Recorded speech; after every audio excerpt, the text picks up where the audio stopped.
গিয়ে কি বিপিন চট্টোপাধ্যায় বিজেপিতে জয়েন করছেন? দেখুন, ভারতীয় জনতা পার্টি শুধু এইটুকুই চাওয়া হয়েছে যে তৃণমূলে টেনশনে ঘুম হচ্ছে না, কিন্তু পশ্চিমবঙ্গে তাদের অবস্থা খারাপ। কোর্টের কাছে একটা বড় পরীক্ষার সময়, যে আইন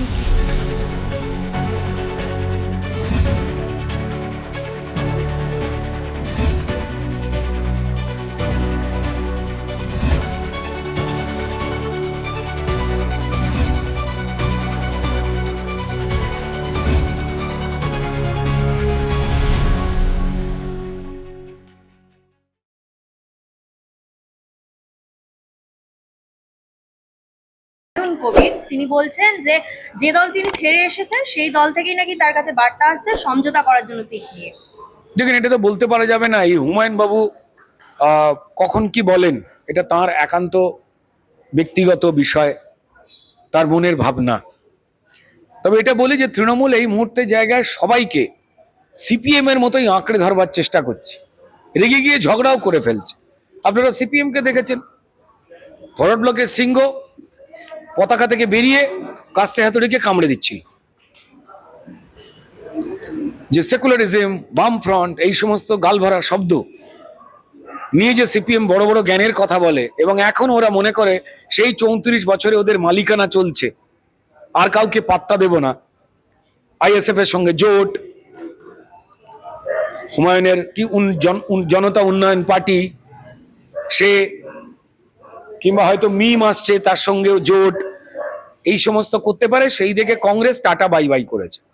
কংগ্রেসের সঙ্গে সিপিএম এর এই জোটটা পৃথিবীতে দেখা সব থেকে অশুভ আঁতাত। সবাই জানেন যে এই কংগ্রেস যখন ক্ষমতায় ছিল তাদের হাতে লাগাতার বামপন্থীরা খুন হয়েছে, আবার যখন সিপিএম ক্ষমতায় ছিল তখন লাগাতার এই কংগ্রেসকে খুন করে গেছে। উভয়ের হাতেই উভয়ের রক্ত লেগে রয়েছে। তারপরেও তারা জোট করে ক্ষমতায় থাকবার জন্য, গদি আঁকড়ে রেখে দেবার জন্য। তাদের প্ল্যান যে বানচাল হয়ে গেছে, মোহাম্মদ সেলিম যেভাবে প্রমাণ দিয়ে দিয়েছেন যে তারা আসলে ছিন্ন ভিন্ন, মুখে তারা মিথ্যে কনফিডেন্স নিয়ে টিভি চ্যানেলে বসে বড় বড় কথা বলছেন বা মিডিয়ার সামনে কথা বলছেন, তারা আসনে শূন্যতে এমনি হয়ে যাননি। তারা পৃথিবীর এতটাই সব জানতা, তারা সারাক্ষণ দোষ দেন মানুষের ওপরে। সিপিএম সারাক্ষণ বলে মানুষ ভুল, মানুষ বুঝলো না, মানুষ বেঈমান, মানুষ বেঈমান, মানুষ ভুল। তোমরা এত বছর শাসন করলে, যখন ক্ষমতায় ছিলে তখনও বলতে যে বেকার যুবকদের চাকরি চাই, যখন ক্ষমতায় চলে গেছে তখনও বলছে বেকার যুবকদের চাকরি চাই। তোমাদের দ্বিচারিতা লোকে ধরে নিয়েছে। এই তোমরা ইংরাজি তুলে দিয়েছিলে, আবার ইংরেজি ফেরত নিয়ে এসেছিলে। এই সিপিএম বলেছিল যে কম্পিউটার চলে এলে মানুষের হাত থেকে কাজ চলে যাবে, আবার দীর্ঘ সময় যুব সমাজের সর্বনাশ করার পর রিয়েলাইজ করে সেক্টর 5 গড়বার জন্য ভাবনা চিন্তা করেছিল। এদের কাছে মানুষ গিনিপিগ। যখন এদের মতামতের সঙ্গে যারা ভারতবর্ষের স্বাধীনতার কোনোদিন পতাকা উড়াতো না, তাদের পার্টি অফিসে কোনোদিন ভারতের স্বাধীনতা সংগ্রাম নিয়ে যে বিপ্লবীরা লড়াই করেছে তাদের ছবিতে জীবনে মালা দিত না, যারা নেতাজিকে তোজোর কুকুর বলেছিল, আজ তারা বড় বড় কথাবার্তা বলছেন এবং মানুষ তাদের কাছ থেকে সরে যাচ্ছে তাদের মিথ্যাচার দেখে। তারা নিজেদের দোষকে না দেখে, নিজেদের অসভ্যতামিকে না গুরুত্ব দিয়ে তারা মানুষের নামে আঙুল তুলে দিয়েছেন বলেই মানুষ কিন্তু ভোটের বাক্সে বুঝিয়ে দিয়েছে, আমরা বুঝি আমাদের এই মাটি, আমরা বুঝি বেকারত্বের জ্বালা। আজ যে বাংলাদেশি অবৈধ অনুপ্রবেশকারী এবং রোহিঙ্গারা এসআইআর এর সময় বর্ডারে পালাচ্ছিল, ঝাঁকে ঝাঁকে লাখে লাখে মিডিয়া ক্যামেরার সামনে ধরা পড়েছে, অথচ খারাপ হয়ে যাওয়া চোখে অভিষেক বন্দ্যোপাধ্যায় এবং কুণাল ঘোষেরা দেখতে পাচ্ছিলেন না, তা সারা পশ্চিমবঙ্গের মানুষ দেখেছেন এবং শিউরে উঠেছেন। ভারতীয় জনতা পার্টি বারবার এই আশঙ্কের কথাই বলেছিল যে আমার রাজ্যের, আমার দেশের যারা হিন্দু এবং মুসলমান, তাদের খাবারে এবং নাগরিক অধিকারে এরা থাবা বসাচ্ছে এবং আমার রাজ্যের মানুষ বিপর্যস্ত হচ্ছে, গরিব হচ্ছে, তাদের যা প্রাপ্য এই বিদেশিরা কেড়ে নিয়ে চলে যাচ্ছে, যা সারা পৃথিবীর কোনো দেশে হয় না। তখন এই তৃণমূল, এই সিপিএম তারা গুলিয়ে দেওয়ার চেষ্টা করেছিল মানুষকে। আর আজকে চোখের সামনে সেটা স্পষ্ট হয়ে গেছে। যেখানে যেখানেই অনুপ্রবেশকারী রোহিঙ্গা এবং বাংলাদেশিরা ঘাঁটি গেড়েছিল, যাদের হাতে ভোটার কার্ড আধার কার্ড, পাসপোর্ট ভুয়ো বানিয়ে দিত তৃণমূল, যা তাদের সভামঞ্চ থেকে দাঁড়িয়ে ভাষণে অবধি প্রমাণিতভাবে শুনতে পাওয়া গেছে। তারপরেও যারা কথাবার্তা বলে কোথায় অনুপ্রবেশকারী রোহিঙ্গা লিস্টে নাম নেই কেন, কই দেখতে পাচ্ছি না কেন, তারা যে কত বড় মিথ্যেবাদী এবং কপট তা পশ্চিমবঙ্গের মানুষ দেখছেন আর হাসছেন। তো যাই হোক না কেন, দিশেহারা যেমন সিপিআইএম, ঠিক তেমনই দিশেহারা কিন্তু তৃণমূল। তারা বুঝতে পেরে গেছেন যে হিন্দুদেরকে আমরা আর ভুল বোঝাতে পারছি না।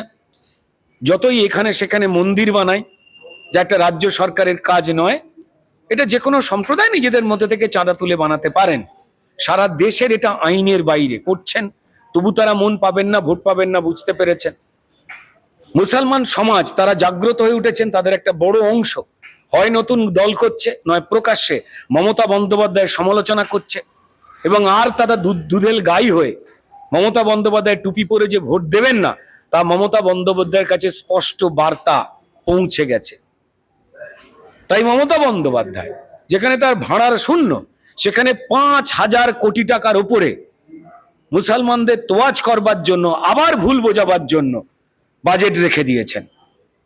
বিজ্ঞানে বলুন, উন্নতিতে বলুন, বাজেট 300 কোটি 400 কোটি, আর মাদ্রাসা শিক্ষার জন্য, সংখ্যালঘু উন্নয়নের জন্য বাজেট 5,000 কোটি, যেখানে টোটাল কেন্দ্রের বাজেট 4,000 সামথিং।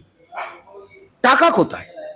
8 লক্ষ কোটি টাকা দেনা পশ্চিমবঙ্গে করে দিয়েছেন মমতা বন্দ্যোপাধ্যায়। আজ হিন্দু, মুসলমান, শিখ, খ্রিস্টান, জনজাতি, উপজাতি সবাই জানে চুরির জন্য যে লোনটা মমতা বন্দ্যোপাধ্যায় করেছেন, তার দায় এসে পড়েছে নিরপরাধ পশ্চিমবঙ্গবাসীর ওপরে। আজ একটা বাচ্চা জন্মালে তিনি কৃষকের ঘরে জন্মান, তিনি শ্রমিকের ঘরে জন্মান, তিনি টোটো চালকের ঘরে জন্মান, বা তিনি সবজি বিক্রেতার ঘরে জন্মান, বা আপনার আমার ঘরে জন্মান, মমতা বন্দ্যোপাধ্যায়ের পাপের জন্য তাদের ঘাড়ে 80,000 টাকা করে ঋণ নিয়ে তারা জন্মাচ্ছেন।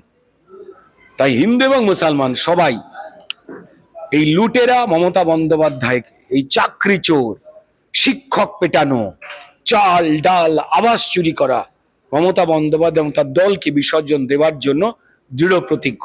কোনো কিছু করেও লাভ হবে না, তারা দিশেহারা। তাই সবাইকে হাতছানি দিয়ে দিয়ে ডাকছে, চুরির কিছু পয়সা দেবো, আয়রে আয়রে আয়, 2026-এ সামনেই ভোট, লগন বয়ে যায়, কেউ আসছে না। শওকত মোল্লা তিনি বলছেন, ভাঙড়ের যে 3টে অঞ্চলে আমি হেরেছি সেখানে সরকারের বাড়ির টাকা বন্ধ করে দিয়েছি। এবার আগামী দিনে যেখানে যেখানে হারবো সেখানে লক্ষ্মীর ভান্ডার সহ সরকারের যে অন্যান্য প্রকল্প আছে সেগুলোও বন্ধ করে থাকবেই না তো, কবে করবে? টাকা নেই তো সরকারের। কে শওকত মোল্লা? ওকে পশ্চিমবঙ্গের অর্ধেকের বেশি মোল্লারা বিশ্বাস করেন না। ও যে একজন বোমবাদা ক্রিমিনাল, সে তো পরিষ্কার ওর নেত্রী বলে দিয়েছিল। আবার যাতে যত্ন করে বোম বাঁধতে পারে, কারণ যা লুট করেছে হিন্দুদের শুধু তো লুট হয়নি, মুসলমানদেরও তো সবটা লুট হয়েছে। মুসলমান সমাজের ছেলেমেয়েরা যারা মাথা তুলে দাঁড়াতে চাইছে হিন্দুদের সঙ্গে, যারা শিক্ষক হতে চাইছে, সাংবাদিক হতে চাইছে, ডাক্তার হতে চাইছে, পড়াশোনা শিখে চাকরি করে সৎপথে অর্থ রোজগার করতে চাইছে, তাদেরও তো হিন্দুদের মতো লাঠি দিয়ে মেরে রক্তাক্ত করে দিয়েছিল পুলিশ। মুসলমানরা দেখেননি? তাদের আত্মীয় স্বজন, পরিবার, চাচা, আব্বা, খালা, ফুপা, তারা দেখেননি? তারা ভোট দেবেন নাকি ওদের? শওকত মোল্লা হাতে খালি খোল্লা, এর বাইরে আর কিচ্ছু নেই। উনি ক্রিমিনাল, ক্রিমিনালের কথায় পশ্চিমবঙ্গের মানুষ পাত্তা দেয় না। শেষ প্রশ্ন, পদ্মশ্রীপ্রাপ্ত প্রসেনজিৎ চট্টোপাধ্যায়ের বাড়িতে আপনাকে এবং সুকান্ত মজুমদারকে দেখা গেছে। রাজ্য রাজনীতিতে জল্পনা বাড়ছে, কোথাও গিয়ে কি প্রসেনজিৎ চট্টোপাধ্যায় বিজেপিতে জয়েন করছেন? দেখুন, ভারতীয় জনতা পার্টি তারা এই ধরনের বিষয়ে ছেদ রাজনীতি সবকটা গুলিতেই যে প্রবেশ করাতে হবে এরকম ভাবেন না। সম্মানীয় মন্ত্রী, কেন্দ্রীয় মন্ত্রী সুকান্ত মজুমদার, তিনি, এবং যেহেতু কালচারাল সেলের আমি দলের প্রমুখ, এবং বুম্বাদা আমার কাছে দাদার মতো, আমি তার কাছে অত্যন্ত স্নেহের ভাইয়ের মতো। কালকেও আমি ব্যক্তিগত হয়ে গেছিলাম, আমাদের ফুল ইন্ডাস্ট্রিকে ডাকা হয়েছিল এবং সেখানে তার সঙ্গে আবার দেখা হয়, আবার কথা হয়। তো যাই হোক, সুকান্তবাবু গিয়েছিলেন। এর আগে যারা পদ্মশ্রী প্রাপক রয়েছেন, পদ্ম পুরস্কার যারা পান, এই সম্মানিত পুরস্কার, এটা কোনো দয়ার দান নয়। এটা তাদের যোগ্যতা অনুযায়ী তারা পান। তাদেরকে ভারত সরকার সম্মানিত করেছেন। নরেন্দ্র মোদী আমাদের প্রিয় প্রধানমন্ত্রী, তিনি গুণী মানুষদেরই সঠিক পুরস্কারের জন্য, সম্মানের জন্য বেছে নিয়েছেন। এ তো আনন্দের কথা। তাকে তো সংবর্ধনা দেওয়া দরকার ছিল পশ্চিমবঙ্গ সরকারেরও, তা তো তারা দেননি। তারা তো যোগ্যকে সম্মানিত করতে চান না, যে যোগ্য তাকে ভোট বা টাকা লুট করে এনে দেবে তাদের সম্মান দেন, অর্থ দেন। খুব দুর্ভাগ্যজনক। এর আগে আমাদের প্রয়াত প্রিয় মানুষ উস্তাদ রশিদ খান, তাকেও শুভেচ্ছা জানাতে আমি গিয়েছিলাম, আমাদের অন্যান্য নেত্রীরা গিয়েছিলেন, নেতা নেত্রীরা গিয়েছিলেন। এটাই তো পরিষ্কার সৌজন্য। এত বড় বড় যারা মানুষ হন তাদেরকে শুধুমাত্র সংকীর্ণ রাজনীতির গণ্ডিতে কি বেঁচে ফেলা উচিত? এই বিষয়ে সুকান্ত বাবু ঠিক স্পষ্ট করে এই মতামত আরো বড় করে জানিয়েছেন। তো যাই হোক, এটা নিয়ে তৃণমূলে টেনশনে ঘুম হচ্ছে না, এটা তাদের সমস্যা। এমনিই ঘুম হচ্ছে না, মানুষ তাদের থেকে সরে যাচ্ছে বলে তারা আতঙ্কগ্রস্ত হয়ে থাকছেন। আমরা চাই যে টলিউড ফিল্ম ইন্ডাস্ট্রি উত্তম বাবুর পরে যেভাবে প্রসেনজিৎ চট্টোপাধ্যায় অভিভাবক হয়ে বিভিন্ন রকম দুর্যোগের মধ্যেও সবাইকে এক করে এগিয়ে নিয়ে চলবার চেষ্টা করছেন, তা অবশ্যই প্রশংসা। এবং আরো কি কি ভালো করা যায় এই ফিল্ম ইন্ডাস্ট্রি, সেই আলোচনাও আমাদের সম্মানীয় মন্ত্রী ডক্টর সুকান্ত মজুমদার আলোচনা করেছেন। এবং তিনি বলেছেন যে বুম্বাদা, আপনি সাজেশন দিন সর্বোচ্চ জায়গা থেকে বাংলা ফিল্ম ইন্ডাস্ট্রির যে করুণ অবস্থা আজকে তৈরি হয়েছে, সেই বিষয়ে আমরা আলোকপাত করব এবং অবশ্যই আপনার সাজেশন মতো সাহায্য সহযোগিতা এনে দেব। কারণ এই রাজ্য সরকার বাংলা ফিল্ম ইন্ডাস্ট্রিকে কোন জায়গায় নিয়ে গেছে আমরা সবাই দেখছি। এখানে সুকান্ত বাবু, আমরা কেবি কোনো তৃণমূল নেতা, তৃণমূলের কি কি দুর্নীতি, সব কটা প্রতিষ্ঠানের মতো টলিউডকেও খোকলা করে দেওয়ার ষড়যন্ত্র, যা আমরা সবাই জানি। যোগ্যরা কাজ পাবে না, তৃণমূলীরাই যে কাজ পাবে, তৃণমূলের অপরাধ দেখে যারা চুপ করে থাকবে বা তৃণমূলের পক্ষ নেবে তারাই কাজ পাবে, এই সব নিয়ে আমরা কথা বলিনি। সেই দিনটা তো ওটা ছিল না, ছিল একজন গুণী মানুষকে সম্মান দেওয়া। শুধু এইটুকুই চাওয়া হয়েছে যে অন্যান্য ইন্ডাস্ট্রিগুলো যেমন রুগ্ন ধুঁকছে, চলে যাচ্ছে, আমাদের প্রচুর বন্ধু বান্ধব তারা মুম্বাই শিফট করে যাচ্ছে ভয়েতে, কারণ এখানে কাজ নেই, রোজগার নেই। বছরে আগে 100টা সিনেমা হতো, আর এখন হয় 30টা 35টা, মানে প্রায় 70% কাজ চলে গেছে শিল্পী, টেকনিশিয়ান এবং অন্যান্যদের। তো আমরা এটা চাই না। সুকান্ত বাবু অত্যন্ত সৎ উদ্দেশ্য নিয়ে তিনি বলেছেন যে প্রয়োজনে সম্মানীয় ব্রডকাস্ট মিনিস্টার অশ্বিনী বৈষ্ণবজি তার সঙ্গেও কথা বলবার সরাসরি বন্দোবস্ত করে দেবেন। সরকারি ব্যাপার তো, এখানে তো দল পার্টি আসে না। এবার মমতা বন্দ্যোপাধ্যায় নবান্নে বসে তৃণমূল পার্টি অফিসের মতো কথা বলেন বলেই আর কি তৃণমূলের যারা আহাম্মক মূর্খরা রয়েছেন তারা গুলিয়ে ফেলেন, একদমই না। সৌজন্য বিনিময় ছিলেন। সম্মানীয় মন্ত্রী সুকান্ত মজুমদার, তিনি আমাদের সবার সম্মানের, সবার প্রিয় পদ্মপ্রাপক প্রসেনজিৎ চট্টোপাধ্যায়কে সম্মান অভিবাদন জানাতে গিয়েছিলেন, পুষ্পস্তবক তুলে দিয়েছেন, ভগবান শ্রী রামচন্দ্রের মূর্তি তুলে দিয়েছেন, মিষ্টান্ন নিয়ে যাওয়া হয়েছিল। কুশল বিনিময়টাই হয়েছে। চাই মানে পশ্চিমবঙ্গের আমরা অন্ধকার কেটে যাক। শিল্প, সাহিত্য, থিয়েটার, যাত্রা, সিনেমা, এই সবকটাই যে দাঁতনখ বার করে যেভাবে নিজেদের ব্যবসার কাজে, ধান্দার কাজে, প্রচারের কাজে যেভাবে ব্যবহার করতে চাইছে তৃণমূল, তার কাছ থেকে মুক্ত হোক পশ্চিমবঙ্গবাসী চায়। বলছি রুদ্রদা, সুপ্রিম কোর্ট এখনো পর্যন্ত যে হিয়ারিং শুনে যেটা বোঝা যাচ্ছে যে রাজ্য সরকার ছাগল দিয়ে লাঙল চাষ করানোর মতো একটা নাম পাঠিয়েছিল যাদের কোনো অভিজ্ঞতাই ছিল না, ফলে পুরো ঝামেলাটা হয়েছে যে কিভাবে সেটা বোঝা যাচ্ছে। 4/2/26 তারিখে লিস্ট দিতে বলা হয়েছিল, এখনো পর্যন্ত লিস্ট রাজ্য সরকার দিতে পারেনি, কি বলবেন এই বিষয়ে? দেখুন, প্রথম কথা হচ্ছে যে আমরা সবাই জানি এই যে মানুষকে বারবার বিভিন্ন কারণে ছোট ছোট ভুলের জন্য বারবার ডাকা, হয়রানি করা, তা করাচ্ছেন কে? মমতা বন্দ্যোপাধ্যায়ের নির্দেশে বা আতঙ্কে চলা পশ্চিমবঙ্গীয় সরকারের রাজ্য সরকারি কর্মচারীরা, যারা নির্বাচন কমিশনের কাজ করে দিচ্ছেন। এবং মমতা বন্দ্যোপাধ্যায়ের নির্দেশেই আমরা সবাই জানি যে এই সরকারি অফিসাররা 2200 বুথে মমতা বন্দ্যোপাধ্যায়ের থ্রেটে 25-23 বছরে কোনো মানুষ মারা যায়নি বলে তালিকা দিয়েছিলেন, এবং সেদিনই পশ্চিমবঙ্গবাসী স্পষ্ট হয়ে গিয়েছিল যে পরিষ্কার একটা চক্রান্ত চলছে ভুয়ো ভোটারকে রেখে দেওয়ার জন্য। এবং সুপ্রিম কোর্টে যে মমতা বন্দ্যোপাধ্যায় উকিল হয়ে কোর্ট গায়ে দিয়ে যেতে পারেননি, কালো শাল নিয়ে পৌঁছেছিলেন আমার বাড়ির মাসিমা পিসিমারা যেমন সেই শাল পরে ঘোরেন, সেই মামলার আজকে যে ঘটনা ঘটলো সুপ্রিম কোর্টে তা দিয়ে স্পষ্ট হয়ে গেল যে বানচাল করা যাবে না। এবং যে যে গ্রেড বি যে অফিসার নিয়োগের কথা বলা হলো, যে লিস্ট 4 তারিখে দেওয়ার কথা ছিল, ইচ্ছা করে দিচ্ছিলেন না এবং যা খুশি তাই নাম পাঠাচ্ছিলেন। এরা কারা?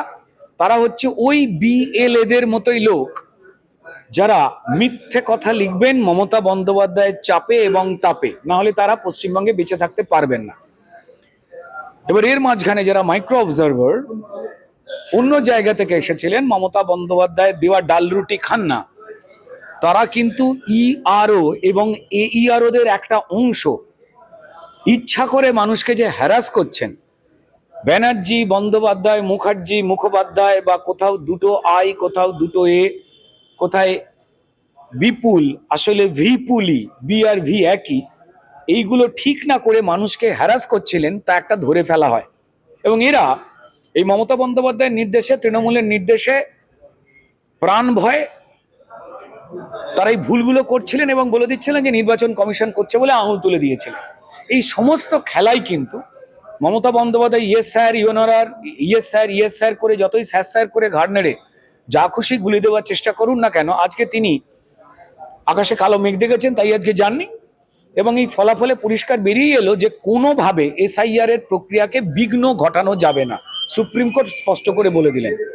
এবং এটা বলে দিলেন যে যারা ইআরও এবং এইআরও রয়েছেন তারাই চূড়ান্ত সিদ্ধান্ত নেবেন, মাইক্রো অবজারভাররা থাকবেন, কিন্তু তাদের যোগ্যতা কি সেটা কেন্দ্রীয় নির্বাচন কমিশনের যে টিম তারা পরিষ্কার খুঁটিয়ে দেখবেন। অর্থাৎ এই যে ভুয়ো ভোটারকে বাঁচিয়ে রেখে দেওয়ার জন্য মমতা বন্দ্যোপাধ্যায়ের এসআইআর না করতে দেওয়ার হুমকি, বা বারবার তার অফিসারদের বলা যে ভুয়ো ভোটার রেখে দাও নাহলে তোমার প্রাণনাশ, এবং তার কারণ হিসেবে আমরা দেখেছি যে যাদবপুরের কাছেই অশোকবাবু বলে একজন বিএলও, তার তৃণমূলের নেতা এবং BLA-2 তার হুমকিতে আত্মহত্যা, এই সবকটাই পর্যবেক্ষণে ছিল কিন্তু সুপ্রিম কোর্টের। মমতা বন্দ্যোপাধ্যায় চিড়ে ভেজাতে পারেননি, উল্টে মমতা বন্দ্যোপাধ্যায়ের দপ্তর, পুলিশ, তারা যেই সরকারি অফিসারদের চমকানো হচ্ছে, ধমকানো হচ্ছে, মারা হচ্ছে, সেটা দেখবার পর পরিষ্কার শোকজ করেছেন ডিজিপিকে, পুলিশ প্রধানদের, যে আপনারা আতঙ্কের পরিবেশ যাতে তৃণমূল তৈরি করতে পারে তার জন্য ছাড়পত্র দিচ্ছেন, এই চ্যাংড়ামি আর করা যাবে না। তো কার্যত আজকে সুপ্রিম কোর্টে যেটা হলো তা নিয়ে কিছু বোকা তৃণমূল তারা আনন্দ করতে পারে, যেভাবে তারা মমতা বন্দ্যোপাধ্যায় কালো শাল গায়ে দিলেই ভাবে কোর্ট, অভিষেক বন্দ্যোপাধ্যায়ের মতো আমরা তাদেরও একটু চোখের যত্ন নেওয়ার প্রয়োজন বোধ করছি। এবং স্পষ্ট হয়ে যাচ্ছে যে সুপ্রিম কোর্ট নির্বাচন কমিশনের যে যে পদ্ধতি, যা যোগ্য ভোটারদের নিখুঁতভাবে তৈরি করতে, যে তালিকা তৈরি করতে তারা চাইছেন, সেইটার উপরেই মান্যতা দিচ্ছেন। পিসির পরে এবার ভাইপো কবি, এবং পিসির মানে এসআইআর নিয়ে 26টি কবিতার পর এবারে ভাইপো লিখলেন যে 150 বা 150 এটা সংখ্যা নয়, রাষ্ট্রের লাগানো আগুনে মানুষের চিৎকার। দেখুন, প্রথমে বলি যে সেটা হচ্ছে যে কবিতার বাবা, কবিতার মা, কবিতার মাসি, সবাই কিন্তু পশ্চিমবঙ্গে তাদের অবস্থা খারাপ, কারণ তারা মমতা বন্দ্যোপাধ্যায়ের হাতে বা পাল্লায় পড়ে গিয়েছিলেন। এবার যেভাবে অভিষেক বন্দ্যোপাধ্যায় তার পিসির কাছ থেকে সব কেড়ে নিচ্ছেন, এবার কবিতাকেও কেড়ে নেওয়ার চেষ্টা করলেন, খুব দুর্ভাগ্যজনক। তিনি পরিষ্কার পিসির হাত থেকে যে বিধ্বস্ত স্বাস্থ্য ব্যবস্থা সেটাও কেড়ে নেওয়ার জন্য স্বাস্থ্যসাথী কার্ড, সুপার স্পেশালিটি যে মিথ্যে হাসপাতাল, তার সামনে সেবাশ্রয় করে প্রমাণ করে দিয়েছিলেন যে আসলে পিসি পুরো ভুয়ো বন্দোবস্ত করেছে, কিচ্ছু হচ্ছে না, আমার ভুয়োটা ভালো ভুয়ো। দুটোদা, আমি এই যে এবার তারপর তিনি কবিতায় চলে এলেন। অভিষেক বন্দ্যোপাধ্যায়ের জন্য দু লাইন বলি। যেই বাংলায় কবিতার মা ভিখারি আজকে বাবা হলো পরিযায়ী, কবিতার মা এই বাংলায় ভিখারি আজকে কবিতার বাবা হলো পরিযায়ী, এবার কবিতা পড়েছে ভাইপোর হাতে, হাম্বা রাম্বা গাই। ছোট্ট লাইন পরে অত্যন্ত শ্রদ্ধার সঙ্গে, তালকানা ছোটে কবিতার বাড়ি, লুটে নেবে ঘটি বাটি। তালকানা, যার কবিতার তালজ্ঞান নেই, সে ছুটছে এখন কবিতার বাড়ি সাংস্কৃতিক বোঝাতে। তালকানা ছোটে কবিতার বাড়ি, লুটে নেবে ঘটি বাটি, মান সম্মান বাঁচাতে কবিতা মেরে দিতে পারে চাঁটি। ভাগ্যিস রবীন্দ্রনাথ, নজরুল তারা বেঁচে নেই, তারা অনেক আগে বিদায় নিয়েছেন।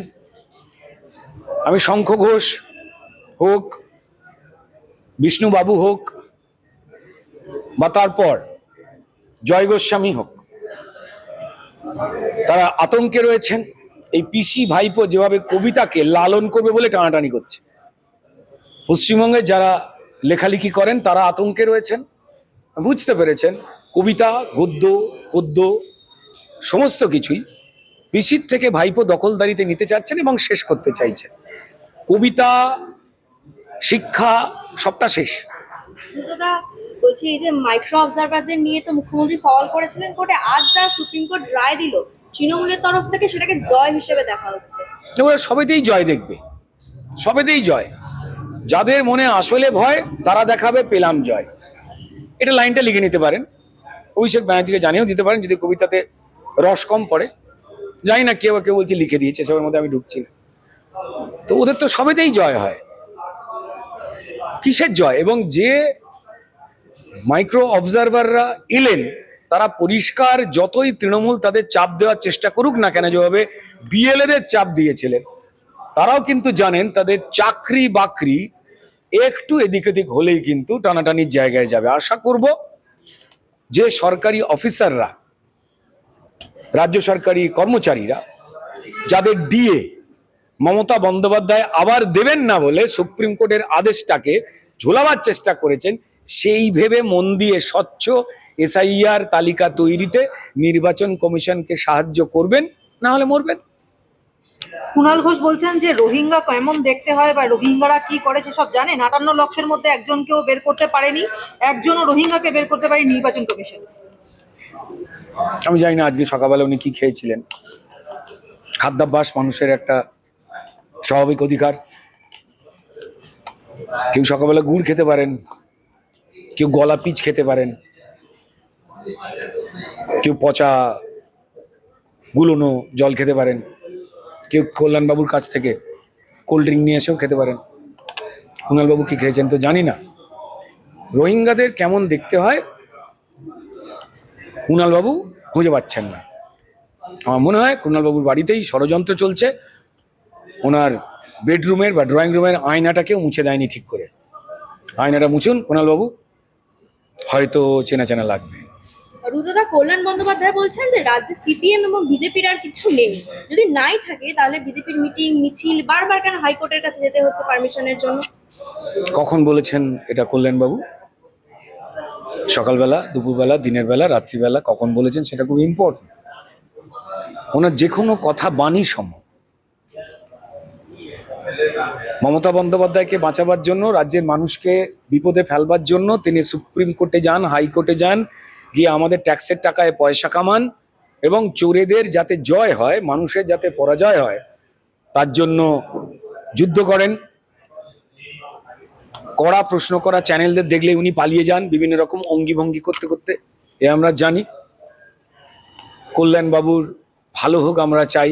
আমার নিজের দৃঢ় বিশ্বাস, দেখবেন এই কল্যাণবাবুই একদিন খুব ভালো হয়ে গেছেন, আর এমনটি থাকবেন না। যা শুনে কেউ হাসাহাসি করে বা কেউ গালাগাল দেয়। তৃণমূল সাংসদ সাগরিকা ঘোষের মেয়ের বিয়েতে তোলা 90 ভাগ ছবি কল্যাণ বন্দ্যোপাধ্যায়ের সঙ্গে মহুয়া মৈত্রর, এবং মনে হচ্ছে যে তাদের মধ্যে যে সম্পর্কের একটা সমস্যা ছিল বা কথাবার্তা একটা সমস্যা ছিল, সেই বরফটা গুলছে। দেখুন, দিল্লিতে ঠান্ডা পড়েছে, মানুষ একা একা থাকলে শীত পায় বেশি। যদি কাছাকাছি এসে দাঁড়ানো যায় যে কোনো মানুষের, দেখবেন একটু গরম গরম লাগে। আমরা যখন বাসে উঠি গরমকালে, পাশে যে কোনো ভদ্রলোক দাঁড়িয়ে থাকলেও আমরা বিরক্ত হই। আবার যদি শীতকাল হয়, যদি সে ভদ্রলোক নাও হয়, আমরা কিন্তু তাকে গা থেকে সরাই না, হিটটা দিচ্ছে। হিট কার গেয়া ফিট।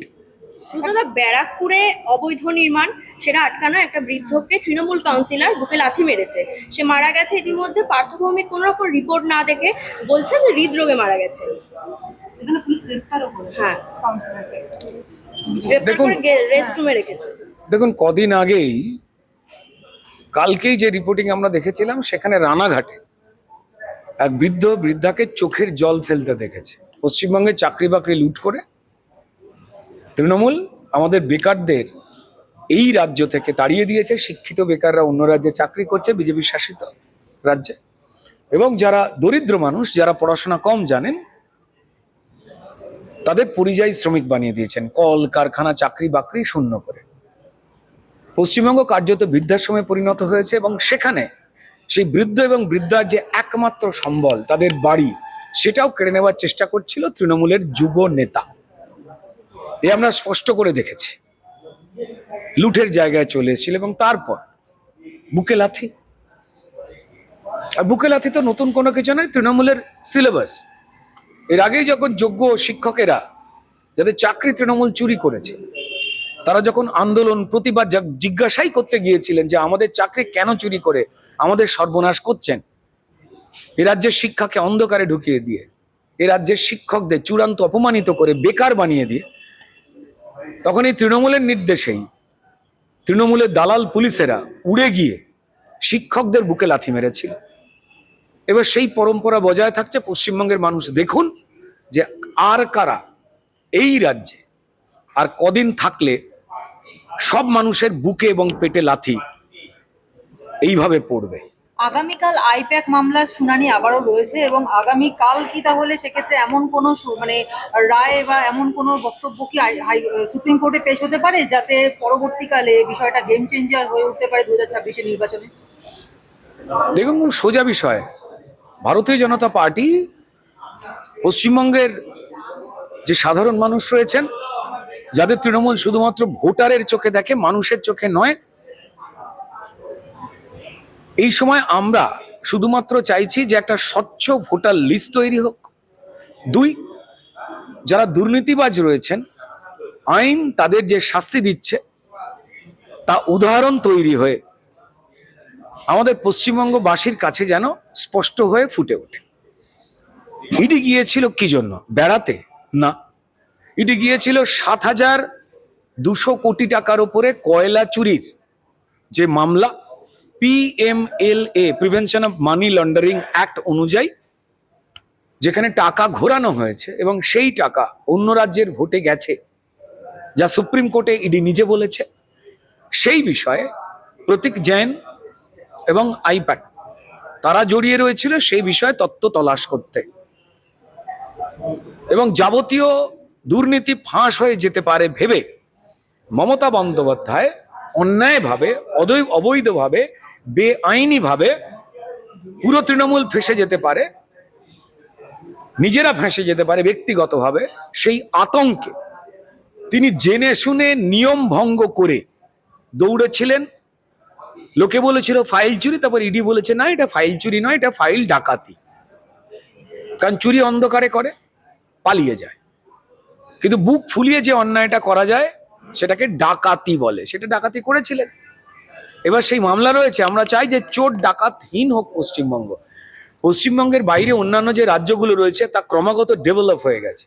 ভারতবর্ষে 28টির মধ্যে গণতান্ত্রিক পদ্ধতিতে চুরি, জোচ্চুরি, লুট, ছাপ্পা ছাড়া অত্যন্ত শান্তিপূর্ণভাবে ভোটে 20টি রাজ্যে বিজেপি বা বিজেপির জোট সরকারকে হিন্দু মুসলমান সবাই নিয়ে এসেছেন।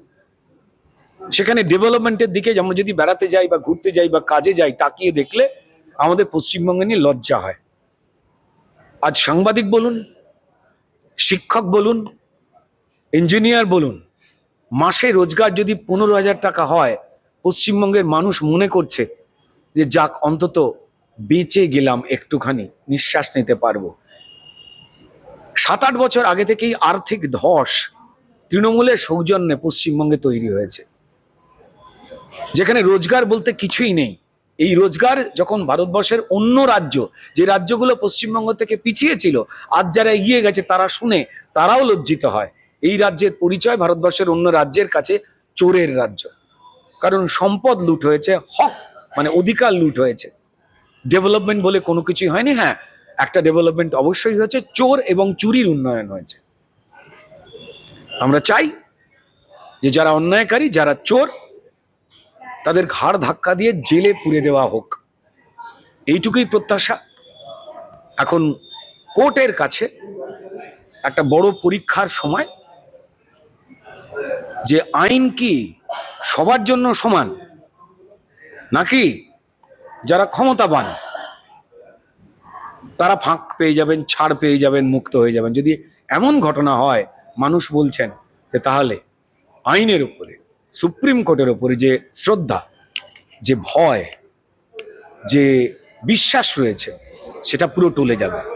আমার মনে হয় সুপ্রিম কোর্টের দিকে কাল তাকিয়ে থাকবেন সারা ভারতবাসী, শুধু পশ্চিমবঙ্গের মানুষ নয়। পশ্চিমবঙ্গ তো রসাতলে চলেই গেছে তৃণমূলের পাল্লায় পড়ে। পশ্চিমবঙ্গ বাঁচতে পারবে, একটা প্রাণ ভরে জোরে নিঃশ্বাস নিতে পারবে। আর ভারতবর্ষের বিভিন্ন রাজ্য, যাদের এই তৃণমূলের জন্য এই পশ্চিমবঙ্গের পরিচয় হয়ে উঠেছে চোরের রাজ্য বলে, সেই রাজ্যগুলো অন্তত ভাববে না, পশ্চিমবঙ্গ আগের জায়গায় যেতে চলেছে, যেমন সুন্দর ছিল। হুমায়ুন